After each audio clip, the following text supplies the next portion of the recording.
the average American does not have that much income just sitting around or just to hand out to a security deposit. This is not your traditional long-term rentals. So it's really important that you keep this in mind when you're drafting your proposals and doing your security deposits, that you're factoring that into the proposal. You do not want to be overly expensive that it kills the deal.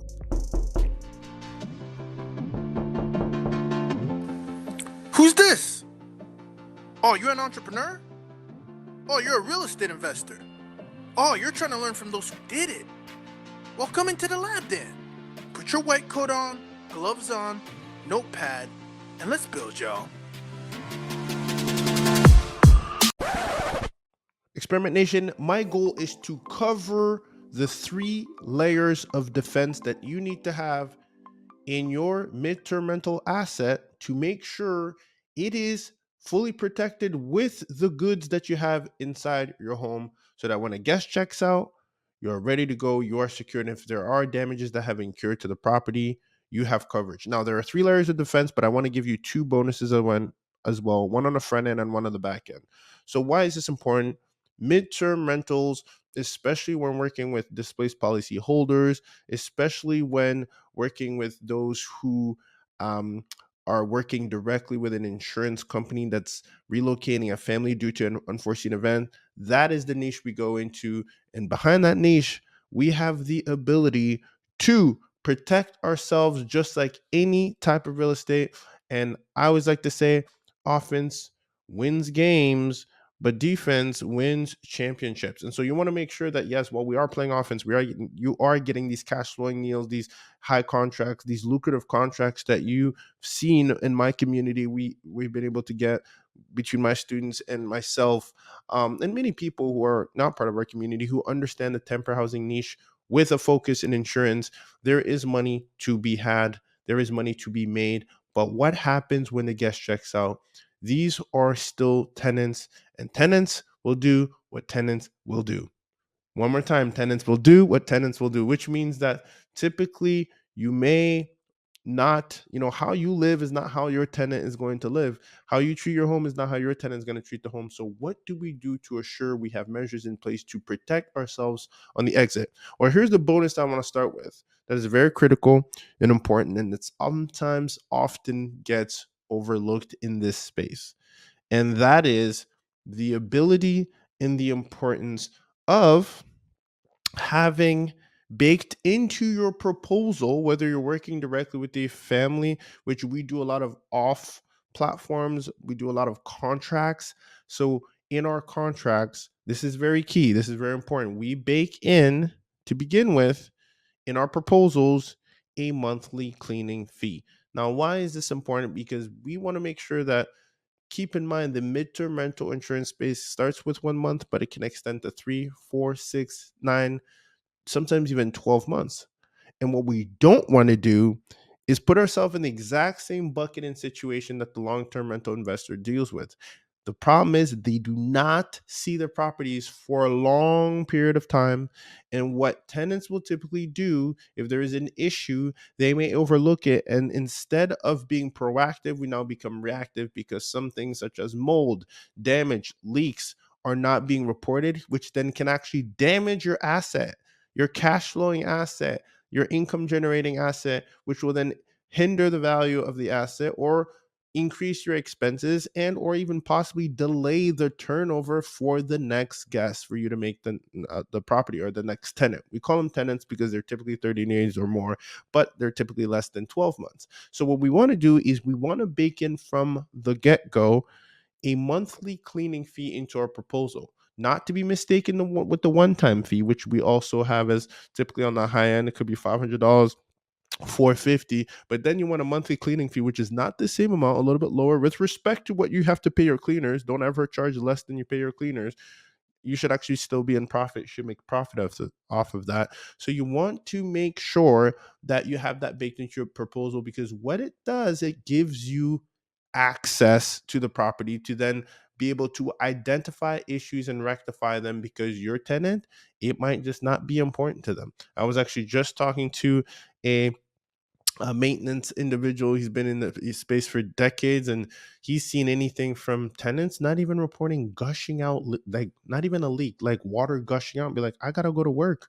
So they're not treating this property the way you would. So it's important that you have boots on the ground that has eyes on the property. That way they can note defects and even note damage and even lack of quality of caretaking on the property. So if there's something, you can get ahead of it and let the tenant know. Please know that if this continues, you may or may not get your security deposit back. Typically, you may not, and that gets their attention, right? So it's really important. That's the bonus on the front end, okay? But here are the 3 layers. Number 1 layer, you want to make sure you have the proper home insurance policy, okay? So this is, you want to make sure that if you're doing the short-term rental thing, you have, again, the insurance. And when I say proper, I don't, no pun intended, proper insurance, PROPER insurance is actually the name of a great provider that we've used. Definitely not here to promote because there's going to be so many that can pop up, but I can definitely recommend proper insurance. They've been great because they cover the all 3 pillars, right? If you're using your home as a primary, you have then the primary insurance. If you're treating the home like a commercial asset, short-term rentals, it covers commercial business liability, buildings, and content, which is important to have the content coverage, which most insurance policies don't, because it's the primary, so they don't cover the content, or sometimes they might. So don't. I'm not here to give you a 101 policy. I'm just here to educate you on you educating yourself on what is actually covered. Business revenue protection is a big one for proper insurance or anything of that nature. When you have some commercial insurance, we like that because what they'll do, and this is, I speak only from experience, we've gotten our properties vandalized, robbed, etc., and they're able to cover not only the goods and content that were damaged or even missing, but they're also able to cover the loss of rent. That's a big one. So you want to make sure you have the right policy in place. You don't have one that's still a primary when you're operating as a short-term rental, even a mid-term rental or investment property, because when push comes to shove, not only may you not have the coverage that you need, but should actually something happen to someone in that home, you actually may be missing some commercial business liability, which you definitely need. So, not to get into the weeds, but your home insurance is going to be one of the number 1 layers of defense you're going to want to have. Requirement, okay? Then you're going to want to make sure that whether it's baked into your home insurance policy, which again proper has, but if you don't, you first of all always want to call your policyholder, your agent or whoever is managing your policy to find out, hey, what happens if this happens? What happens if someone slips? Hey, what happens if my things were to get stolen? Hey, what happens if someone was to damage my couch? Is that an actual claim? Is that like, find out what those things, what's the what do you call those things, the you guys know what I'm talking about, the deductible, right? Or whatever the case might be. I think deductible is one of those things, right? That you have to pay up front before you get coverage, right? What is that? Find those details out, okay?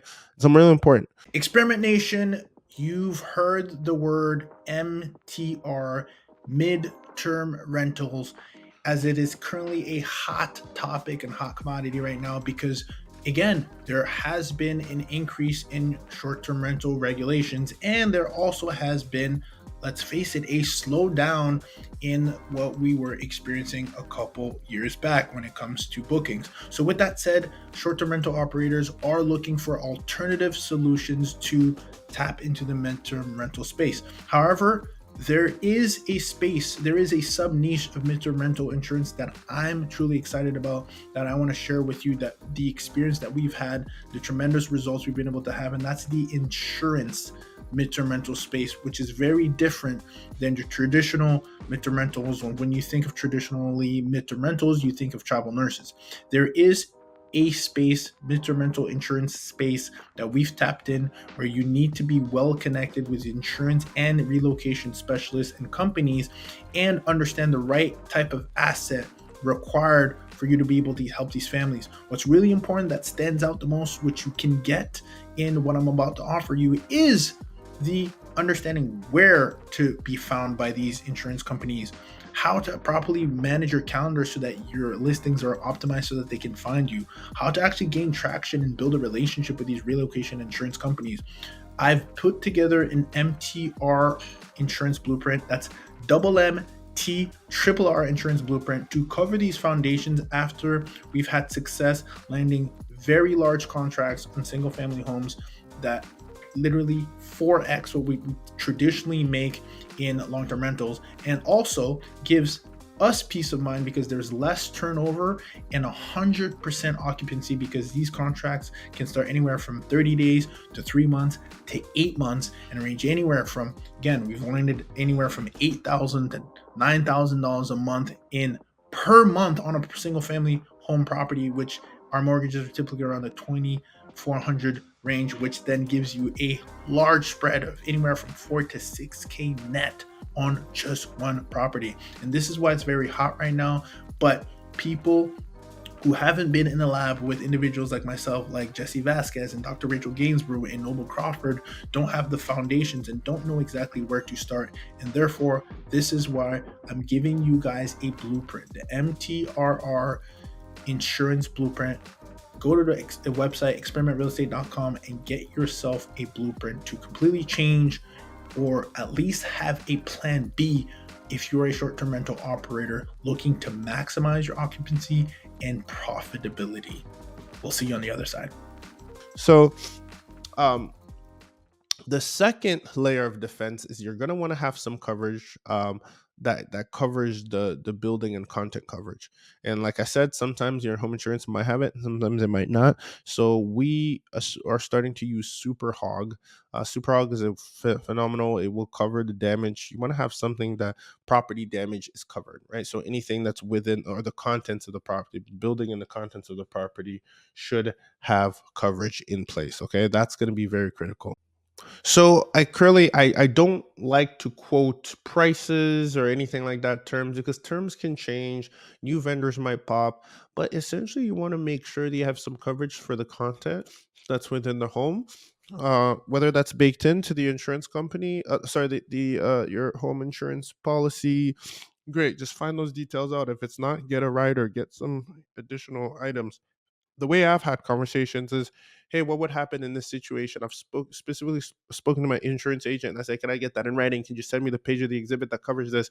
Because anytime I've had a conversation as such, what happens? Someone says, what happens if I do Airbnb? What happens if I don't? Like, then you get the answers that you're looking for. Asking you shall receive, and it's such an important skill set to learn, to not be afraid to ask. When you're asking, you're not saying you're going to do it. You're saying, hey, what would happen if I would do that? Hey, my partner, my wife, my whoever, they have concerns about XYZ. Can you show me where in the policy that this would be addressed in that situation? Can you send that to me in writing? Always get everything in writing so you are sure you have coverage and it's not just a phone conversation. Yeah, we got you. And then push comes to shove, you find out, hey, there was no coverage. Get it in writing. Ask where it is. What's the stipulation? What's the exhibit? Where you have this coverage? That's how I was actually able to get a rider. I think was with Travelers Insurance when I had asked a specific question: what happens if I do Airbnb? Was this covered? Oh, you can get a rider, etc. Again, only quote these companies to give them their flowers, but things might change, products might change, companies might change, but in the essence, you want to make sure you have that coverage. We use Superhog. They also have a lot of advantages there. And then the third layer of defense is very important. So there's two things, right? You can actually get insurance bookings in two ways. One on OTAs. So OTAs do have a coverage and a platform. I actually just sent a claim yesterday, or an appeal where air cover, for example, Airbnb has that. When damage is done, is they're booked through Airbnb, because policyholders will book through Airbnb, or sometimes they'll do Airbnb for work, or the relocation specialist is also booking on there as well. And what you want to do is you want to make sure you have coverage. You want to make sure that that you can document everything. Anytime your cleaner goes out there, it's very important that you document pictures, and so that you can properly fill out a claim if you need to, and or request for damages, right? Whether it's your Airbnb or whatever other platform, you want to make sure your team is very diligent in taking pictures, and then your before and after on your actual online listing will show that this is what it looked like before, this is what it looks like now, right? So it's easy to have your before and after pictures. That's why it's good to have the latest and greatest. Get a refresh of photography often. Anyway, every season you should get a refresh if you need to. That way you have the latest and greatest. It's like, this is what it looked like before, this is the before and after pictures, or night and day. It's easy that way. Okay.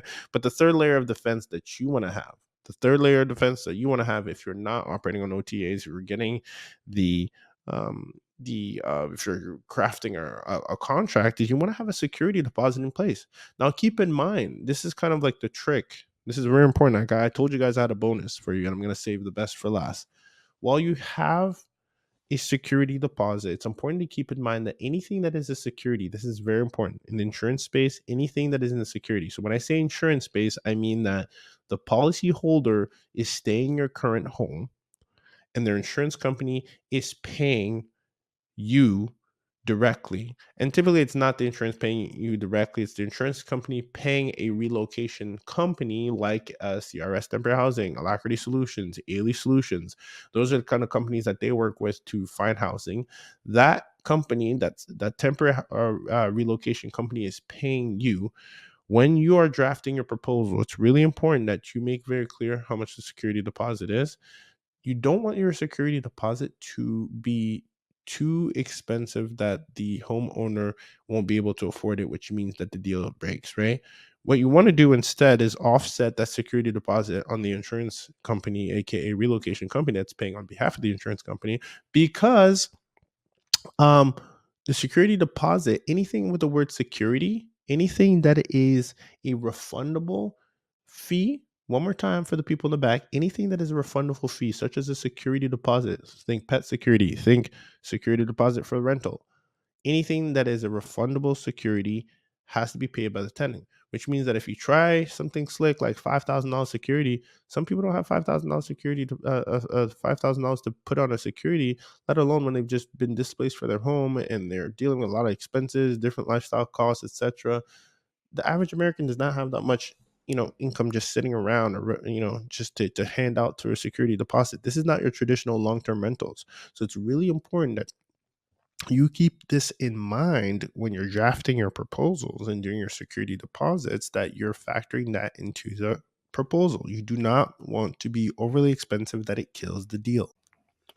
So what we end up doing is charging a lower security deposit, which you might think, well, Ruben, does not put you at risk. Yes, it's a little bit more of a risk, because if security deposit is not large enough, what happens if the damages exceed the security deposit?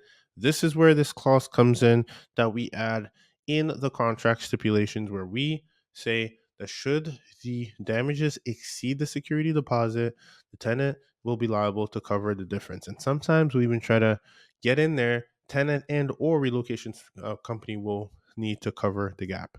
Now, usually will fall on the tenant, and obviously then they're liable to cover that difference should it exceed, and things can be escalated if they don't. Okay, so with that said, you have your monthly cleaning fee into your proposal on the front end. That was bonus number one. And bonus number two, you have then the clause that says should it exceed, then the tenant will have to cover the difference and or the relocation company.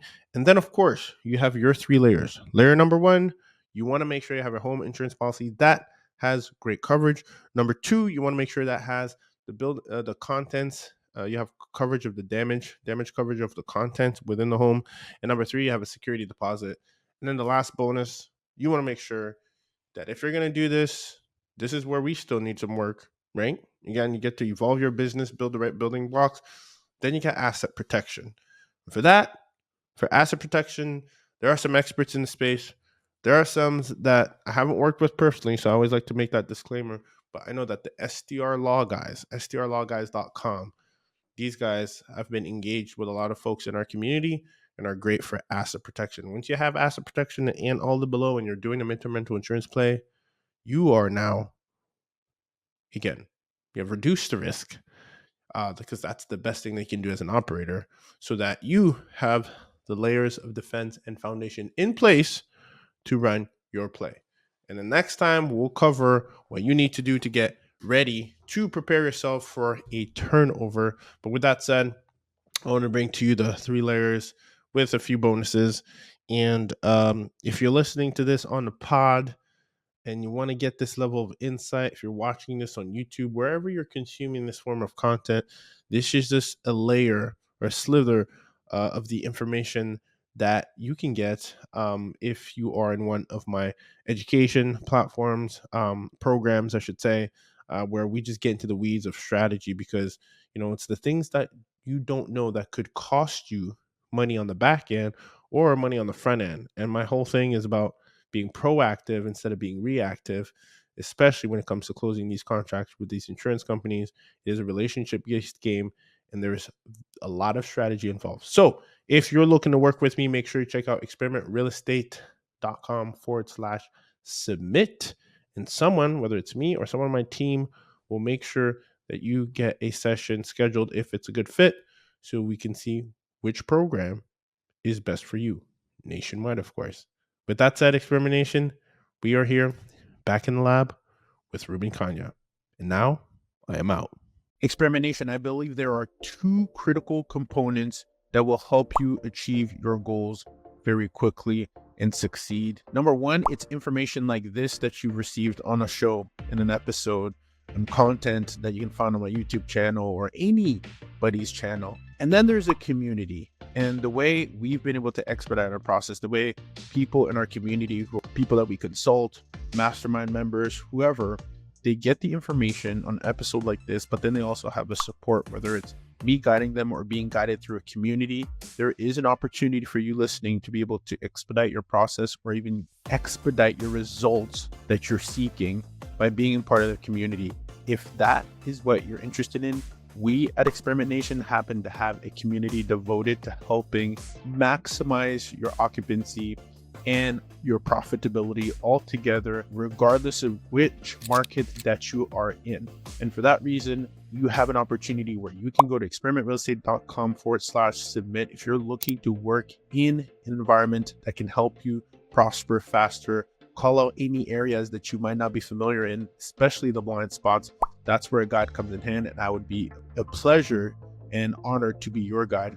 But in order to make sure you're a good fit, make sure you go to experimentrealestate.com/submit so that my team can go ahead and take it and see if you're a good fit to join the mastermind and the multiple programs that we have. In addition to that, I'm also now a YouTube partner, which means that I want to give you more access to information, more access to Q&As, more access to the questions that actually come out of our mastermind that help people expedite the process. We've seen people get anywhere from $4,000 to $5,000 to $6,000 to even $7,000 a month net on just one door by applying the strategies that we use by working with corporations and furnished accommodation in a very strategic way. So if you're interested, make sure you also subscribe, because I'm going to have different tiers that's on YouTube now that we've become YouTube partner, to continue to be the bridge to your success in your lab. And your lab means your life, your goals, or wherever you're trying to head. So make sure you also hit the subscribe button on my YouTube channel. That's youtube.com/real estate experiment. We'll be there. You can also look us up at Midterm Rental Insurance Experiment. We will be there. Make sure you hit the subscribe, because that's when you'll know the tiers that are available to you that make sense for you in your marketplace for your results. Remember, you're only one experiment away. Let's build. If you got value from this video, make sure you check out my why you should include a cleaning fee in your midterm rental property.